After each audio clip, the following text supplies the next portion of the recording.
Gabbar is back movie में एक scene है जहां पर अक्षय कुमार का कैरेक्टर एक मरे हुए आदमी को हॉस्पिटल ले जाता है और वहां के डॉक्टर्स पैसों के लालच में 6 घंटे तक उसका इलाज करते रहते हैं और एक मोटा बिल उसको थमा देते हैं। आप और 3 लाख रुपए काउंटर पे जमा करके बॉडी ले जाइए। कहते हैं कि भाई सिनेमा समाज का आईना होता है, तो मैंने सर्च किया कि भैया क्या ये सब चीजें होती हैं, और मैं शॉक्ड था। एक सिंपल गूगल सर्च करने से पता चला कि ये इंसिडेंट्स काफी ज्यादा कॉमन है। तमिलनाडु में रहने वाले सुभाष के फादर को जब पेट में दर्द हुआ तो सुभाष उनको एक प्राइवेट हॉस्पिटल में ले गए। वहां उनका इलाज चला, 5 लाख का बिल आया। डॉक्टर 3 लाख और मांग रहे थे इलाज कंटिन्यू करने के लिए, तो सुभाष ने कहा कि चलो एक गवर्नमेंट हॉस्पिटल में ले जाते हैं। और वहां पहुंचते ही सुभाष के पैरों के नीचे से जमीन खिसक गई। डॉक्टर्स ने बताया कि उनके पिताजी की डेथ तो ऑलरेडी 3 दिन पहले हो चुकी है। ये दूसरा इंसिडेंट देखो जबलपुर का, जहां पर सिर्फ 11 महीने की बच्ची के साथ प्राइवेट हॉस्पिटल वालों ने एग्जैक्टली यही करा। भोपाल के एक हॉस्पिटल में तो डेड पेशेंट को वेंटिलेटर पर 6 दिन तक रखा और 8.5 लाख का बिल उनके हस्बैंड से चार्ज कर लिया। नोएडा में एक वुमेन की डेथ होने के बाद भी डॉक्टर्स उनका इलाज करते रहे। जब फैमिली मेंबर्स ने ऑब्जेक्ट करा कि भैया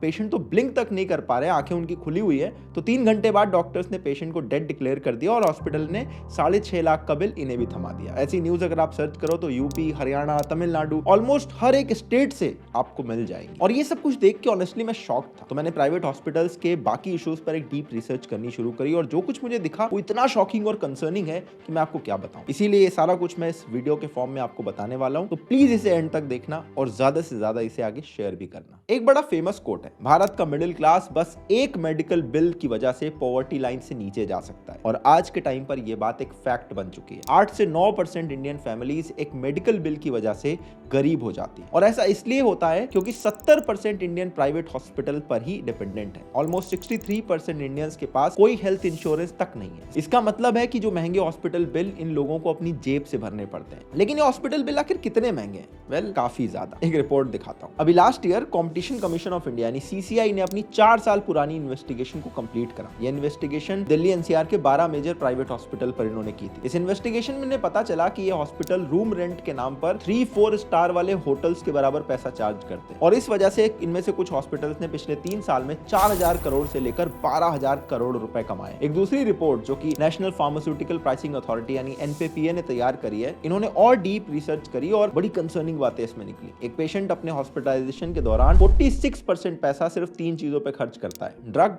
टेस्ट और कंज्यूमेबल जैसे ग्लव, सिरिंज एटसेट्रा। एनपीपीए की रिपोर्ट से पता चलता है कि हॉस्पिटल इन तीनों ही चीजों पर मार्केट रेट से काफी ज्यादा पैसा चार्ज करते हैं और इसी की वजह से इनका जो प्रॉफिट मार्जिन है वो 1700% आता है। मतलब 1 रुपए की चीज 17 रुपए में बिक रही है। और ये सब देखते हुए एक न्यूज चैनल ने भी दिल्ली एनसीआर के प्राइवेट हॉस्पिटल पर एक स्टिंग ऑपरेशन किया और काफी सिमिलर रिजल्ट सामने आए। इनके स्टिंग के अकॉर्डिंग एक बच्चे की डिलीवरी के बाद हॉस्पिटल ने 5 डायपर के लिए 200 रुपए चार्ज कर लिए। एक दूसरा पेशेंट जब किडनी स्टोन के लिए प्राइवेट हॉस्पिटल पहुंचा तो 6 दिन का खर्चा 2 लाख रुपए आया। इसमें नॉर्मल रूम का जो पर डे चार्ज था वो 7300 और आईसीयू का पर डे चार्ज 37,000 रुपीज था। डॉक्टर विजिट के 26,000, मेडिकल बिल 60,000 और टेस्ट करवाने का खर्चा 40,000 रुपए। आद्या सिंह, एक दूसरा केस में बता रहा हूँ, 7 साल की बच्ची का केस। इन्हें डेंगू की वजह से गुड़गांव के एक हॉस्पिटल में एडमिट करवाया गया था। 15 दिन के इलाज के बाद उसकी डेथ हो गई और बिल बना था 18 लाख रुपए का। हॉस्पिटल ने इस बिल में 660 सिरिंज और 2700 ग्लव्स के पैसे चार्ज करे थे। ये मामला काफी उठा था उस टाइम पर और हेल्थ मिनिस्टर ने इस पर एक इंक्वायरी भी ऑर्डर करी थी। लेकिन ज्यादातर केसेस में पता है सरकार ज्यादा कुछ कर नहीं सकती है इतने ज्यादा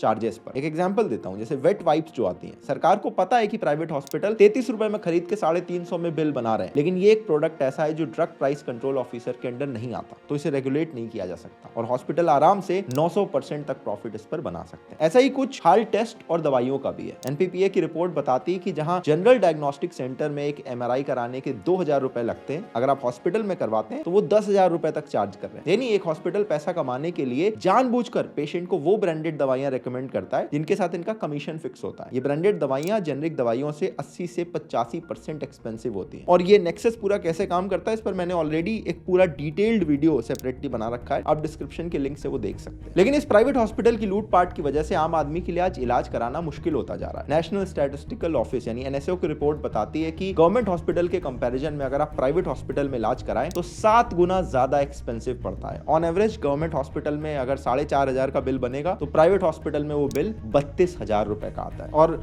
ऐसे प्राइवेट हॉस्पिटल की वजह से ही वो फेमस कोट प्रूव हो जाता है कि एक मिडिल क्लास फैमिली सिर्फ एक मेडिकल बिल की वजह से गरीब हो सकती है। और अगर आपको इससे बचना है तो हेल्थ इंश्योरेंस काफी इंपॉर्टेंट हो जाता है। पॉलिसी बाजार आपको इंश्योरेंस परचेज करने में और उसको क्लेम सेटलमेंट करने में काफी हेल्प करती है। हेल्थ इंश्योरेंस के थ्रू आप टैक्स सेविंग भी कर सकते हैं। और पॉलिसी बाजार का जो लिंक है वो मैं डिस्क्रिप्शन में दे रहा हूँ, बाकी जो डिटेल है वो वीडियो के एंड में मैं आपको और अच्छे से एक्सप्लेन कर दूंगा, so stay tune to that. अब ये मेडिसिन और कंज्यूमेबल के अलावा जो मेडिकल टेस्ट है ना, इस पर भी प्राइवेट हॉस्पिटल की अर्निंग का एक बड़ा पोर्शन डिपेंडेंट होता है। और इसी वजह से काफी टाइम ये जो पेशेंट है उनको वो ऐसे टेस्ट प्रिस्क्राइब कर देते हैं जिसकी उन्हें जरूरत भी नहीं होती। मैंने पर्सनली ऐसे डॉक्टर देखे हैं जो अपने सारे पेशेंट को सेम ब्लड टेस्ट रिपोर्ट करते हैं और उसके बाद दवा भी लिख देते हैं बिना टेस्ट की रिपोर्ट आए हुए, यानी कि उन टेस्ट का दवा लिखने से कोई रिलेशन भी नहीं था, सिर्फ टेस्ट लिखे गए ताकि प्रॉफिट बनाया जा सके। और ऐसा ही कुछ खुलासा डॉक्टर अरुण गद्रे ने भी किया, जो कि एक एक्सपीरियंस गायनेकोलॉजिस्ट होने के साथ साथ एक हेल्थ एक्टिविस्ट भी। इनके अकॉर्डिंग भारत में एक ब्लड टेस्ट के नाम पर हॉस्पिटल और पैथोलॉजिस्ट का एक नेक्सस चल रहा है और यहाँ पर सिंक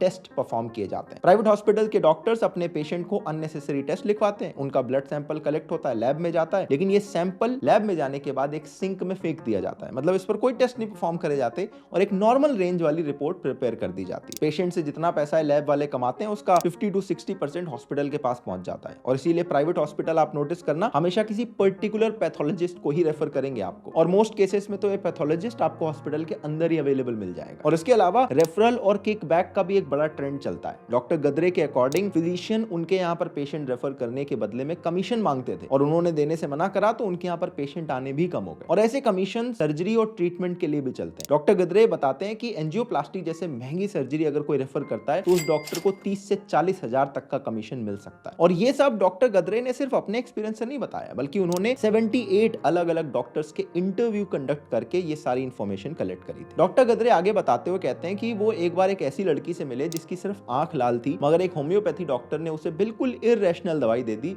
जिससे उसे आगे चलकर कैटरैक्ट हो गया और बाद में उसको सर्जरी तक करवानी पड़ी। ये होम्योपैथी वाला जो पूरी चीज है इस पर भी मैंने एक बहुत डिटेल वीडियो सेपरेटली बना रखी है, डिस्क्रिप्शन में उसका लिंक है, आप उसे जाकर भी देख सकते हैं। वीडियो के शुरू में मैंने आपको कितने सारे एग्जांपल दिए थे ना जहां पर हॉस्पिटल लिटरली एक डेड बॉडी का इलाज करके उससे पैसे कमा रहे हैं। वेल, ऐसे में एक थॉट आपके दिमाग में आ रहा होगा कि जिन डॉक्टर्स को हमने भगवान का दर्जा दे रखा था वो हॉस्पिटल में बैठकर इतना बिजनेस सेंट्रिक कैसे हो गए। देखो यहाँ प्रॉब्लम डॉक्टर से ज्यादा ना हॉस्पिटल्स की है। ये कोई चैरिटी तो कर नहीं रहे, बल्कि एक रूथलेस कॉर्पोरेट फर्म की तरह ऑपरेट करते हैं जिनका सोल पर्पस है प्रॉफिट। और ये बात कितनी प्रॉब्लमेटिक है इसको चीफ जस्टिस भी पॉइंट आउट कर चुके हैं। साथ ही जो कि एक Pune based non profit organisation है, इनकी मेंबर है श्वेता मराठे, इन्होंने इसी बात पर फोकस करते हुए काफी सारे डेटा कलेक्ट करा और जो इनकी फाइंडिंग्स थी वो भी बड़ी शॉकिंग थी। इनके अकॉर्डिंग अपना मंथली टारगेट को पूरा करने के लिए महाराष्ट्र के एक आंख के डॉक्टर बिना जरूरत के पेशेंट का चेकअप कर रहे थे। अगर डॉक्टर 1-2 महीने तक अपना टारगेट अचीव ना कर पाए तो उस केस में जो सीनियर्स हैं उनसे उन्हें फटकार भी लगती, जैसे कि कॉर्पोरेट ऑफिसेज में होता है सेल्स टारगेट ना पूरा करने की वजह से। इवन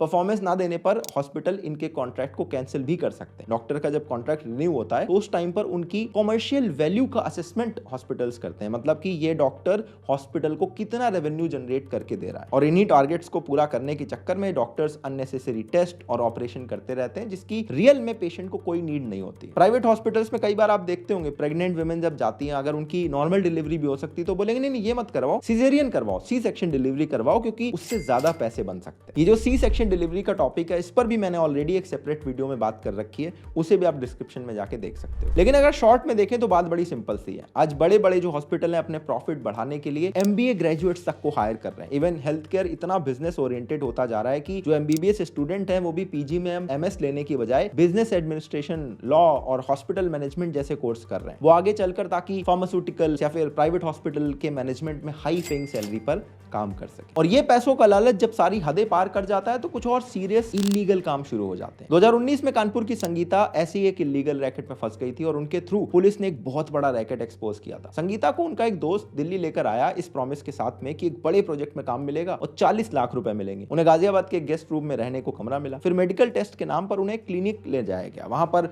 डॉक्टर ने अचानक से एक ऑपरेशन रेकमेंड कर दिया। संगीता ने जब शोर मचाया तो उनके इलाज के नाम पर उनसे 50,000 रुपए वसूल करने की धमकी दी गई। जब संगीता ने FIR फाइल करी तो सारा का सारा सच सामने आ गया। दरअसल संगीता एक इलीगल किडनी रैकेट में फंस चुकी थी। दिल्ली एनसीआर से ऑपरेट होने वाले इस रैकेट में यूपी और दिल्ली पुलिस के लोग, डॉक्टर्स, नर्सेज, ब्रोकर्स सब लोग शामिल थे। इस केस में दिल्ली के एक फेमस रिसर्च इंस्टीट्यूट के सीईओ को अरेस्ट किया गया और एक बड़े हॉस्पिटल के 2 डॉक्टर्स को नोटिस भी भेजा गया। ये पूरा रैकेट ना गरीब लोगों को टारगेट करके उन्हें कुछ पैसों के बदले में उनके ऑर्गन निकाल लेता था और फिर 20-30 गुना प्राइस में अमीर पेशेंट्स को ये ऑर्गन बेच दिए जाते थे जिन्हें ट्रांसप्लांट की रिक्वायरमेंट थी। 2016 में भी एक ऐसा ही केस दूसरे फेमस हॉस्पिटल के नाम पे निकला था और 2016 में ही मुंबई का एक और फेमस हॉस्पिटल था जहां पर ऑर्गन ट्रैफिकिंग का एक और बड़ा रैकेट पकड़ा गया था। तो मतलब इस तरह की चीजें भी प्राइवेट हॉस्पिटल्स के अंदर चलती हुई देखी जा रही है। तो आप सोच रहे होंगे कि जब प्राइवेट हॉस्पिटल में लूट खसोट से लेकर ऑर्गन ट्रैफिकिंग हो रही है तो भाई लोग प्राइवेट हॉस्पिटल की जगह गवर्नमेंट हॉस्पिटल क्यों नहीं चले जाते। इवन एनएसओ का डेटा भी यही कहता है कि 55% लोग भैया प्राइवेट हॉस्पिटल में ही जाना प्रेफर करते हैं। लेकिन इसके पीछे रीजन क्या? इसके पीछे रीजन है गवर्नमेंट का इग्नोरेंस। आज जो हमारा गवर्नमेंट हेल्थ केयर इंफ्रास्ट्रक्चर है उसका हाल क्या है ये तो आप सबको पता है। आम लोगों की राय होती है कि भैया गवर्नमेंट हॉस्पिटल से बढ़िया हम घर पे इलाज करवा लेंगे। गवर्नमेंट हॉस्पिटल में बेड पर आपको मरीज की जगह कुत्ते लेटे हुए मिल जाते हैं। डॉक्टर साहब खुद ही वहां छोड़कर थोड़ी दूर पर एक प्राइवेट क्लिनिक खोलकर बैठे होते हैं। जैसी हालत हमारे गवर्नमेंट हॉस्पिटल की हो चुकी है उसमें बीमार आदमी सरकारी हॉस्पिटल जाकर और ज्यादा बीमार हो सकता है। तो इसीलिए फैसिलिटीज के अभाव में आम आदमी प्राइवेट हॉस्पिटल जाना प्रेफर करता है मजबूरी में, और इसी मजबूरी का प्राइवेट हॉस्पिटल जम के फायदा उठाते हैं। इसके अलावा ये सब इसलिए भी हो रहा है क्योंकि हेल्थ केयर कभी हमारे पॉलिटिशियंस की प्रायोरिटी में था ही नहीं। उनका इलाज तो प्राइवेट हॉस्पिटल में फ्री में होता है। भारत की सरकार अपने राज्यसभा के सांसदों की हेल्थ पर 1 करोड़ से ज्यादा रुपए साल भर में खर्च कर देती है और अपनी जीडीपी का सिर्फ 2% हिस्सा हम अपनी हेल्थ केयर पर खर्च करते हैं। इकोनॉमिक सर्वे 2021 में मेंशन किया गया कि भारत में आम आदमियों को अपनी इनकम का मोस्टली पैसा अपने हेल्थ पर खर्च करना पड़ता है क्योंकि सरकार से पैसा नहीं आ रहा। वर्ल्ड बैंक के अकॉर्डिंग अगर आज भारत में एक बंदा 100 रुपए का इलाज करवाता है तो उस कंडीशन में अपनी जेब से उसे 63 रुपीज देने पड़ते हैं। लेकिन अगर आप यूएस, जर्मनी, यूके जैसी कंट्रीज देखें, यहाँ पर लोगों को अपनी जेब से सिर्फ 20 रुपए देने पड़ते हैं, बाकी सरकार से आता है। और इसीलिए हेल्थ इंश्योरेंस काफी इंपॉर्टेंट हो जाता है भारत के अंदर। अगर आप पॉलिसी बाजार के थ्रू परचेज करते हो तो आपको 25% तक डिस्काउंट मिल सकता है और 1 करोड़ तक का cover you get starting at just ₹390 per month. Tax benefits up to 75,000 under section 80D। Instant purchase and no medical required. Dedicated relationship manager, और क्लेम में अगर कोई दिक्कत आती तो 30 मिनट के अंदर क्लेम सपोर्ट की सर्विस भी मिल जाती है। इनके पोर्टल पर 51 इंश्योरेंस प्रोवाइडर्स हैं और 2.6 करोड़ से ज्यादा कस्टमर्स ने यहाँ पर इंश्योरेंस परचेज किया। ऑनलाइन पोर्टल है तो एजेंट के कंपैरिजन में आपका प्रीमियम भी कम लगता है और इनकी वेबसाइट से आप पॉलिसी परचेज, पोर्ट, रिन्यू ये तीनों काम बड़ी आसानी से कर सकते हो। डायबिटिक पेशेंट और प्री एग्जिस्टिंग डिजीज वालों को भी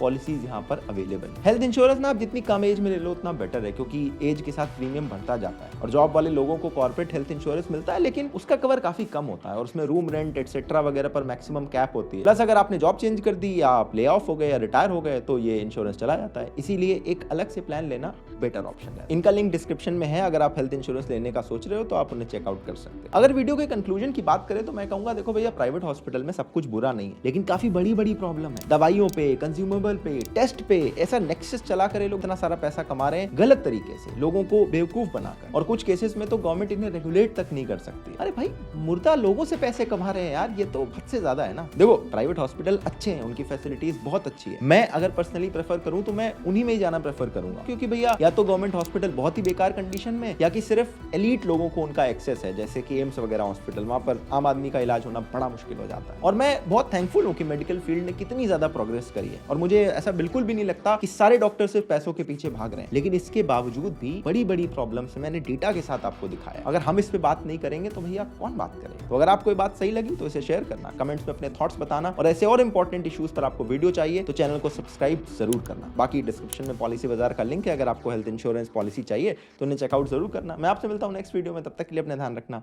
जय हिंद, वंदे मातरम।